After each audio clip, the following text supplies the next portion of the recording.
भारत की अब तक की प्रमुख खबरें दिसंबर 2, 2024।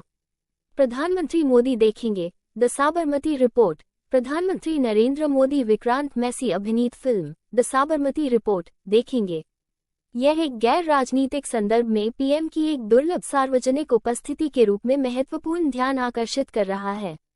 शिंदे के बेटे ने डिप्टी सीएम की महत्वाकांक्षाओं से किया इनकार। महाराष्ट्र के उप मुख्यमंत्री के रूप में उनकी संभावित नियुक्ति के बारे में अटकलों के बीच शिंदे के बेटे ने सार्वजनिक रूप से कहा है कि वो किसी भी मंत्री पद की दौड़ में नहीं है।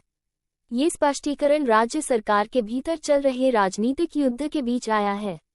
दिल्ली नोएडा में भारी ट्रैफिक जाम। किसानों के विरोध प्रदर्शन के कारण दिल्ली नोएडा सीमाओं पर भारी ट्रैफिक जाम की सूचना मिली है। विरोध प्रदर्शन के कारण महत्वपूर्ण व्यवधान हुआ है। अधिकारी स्थिति को प्रबंधित करने और यात्रियों की सुरक्षा सुनिश्चित करने के लिए काम कर रहे हैं। चक्रवात फेंगल का प्रभाव। चक्रवात फेंगल विभिन्न क्षेत्रों को प्रभावित कर रहा है। बेंगलुरु में बादल छाए रहने और रुक रुक कर बारिश हो रही है।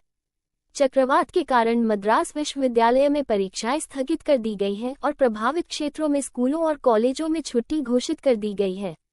अदानी पावर का बांग्लादेश के साथ सौदा। अदानी पावर ने कहा है कि इस बात का कोई संकेत नहीं है कि बांग्लादेश कंपनी के साथ अपने बिजली सौदे की समीक्षा कर रहा है। ये दोनों देशों के बीच ऊर्जा आपूर्ति समझौतों के बारे में चल रही चर्चाओं और बातचीत के बीच आता है। संसदीय कार्यवाही। विपक्षी हंगामे के बीच लोकसभा और राज्यसभा को दिन के लिए स्थगित कर दिया गया है। दोनों सदन कल सुबह 11 बजे फिर से मिलेंगे क्योंकि शीतकालीन सत्र महत्वपूर्ण राजनीतिक बहस और चर्चाओं के साथ जारी है। आर्थिक अपडेट। आर्थिक वृद्धि को लेकर चिंताओं को दर्शाते हुए सेंसेक्स और निफ्टी आज निचले स्तर पर खुले हैं। वित्तीय शेयरों ने बाजार को सुस्त रखा है, जबकि उपभोक्ता टिकाऊ और फार्मा क्षेत्रों में कुछ बढ़त देखी गई है। इसके अतिरिक्त नवंबर में घरेलू यात्री वाहन की बिक्री में 15% की गिरावट आई है, जो थोक बाजार में मिश्रित रुझान का संकेत देती है।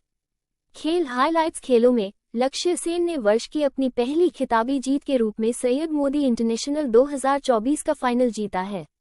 बैडमिंटन समुदाय में इस जीत का व्यापक रूप से स्वागत किया गया है। खबरें आज भारत में विभिन्न क्षेत्रों की प्रमुख घटनाओं और विकास पर प्रकाश डालती हैं।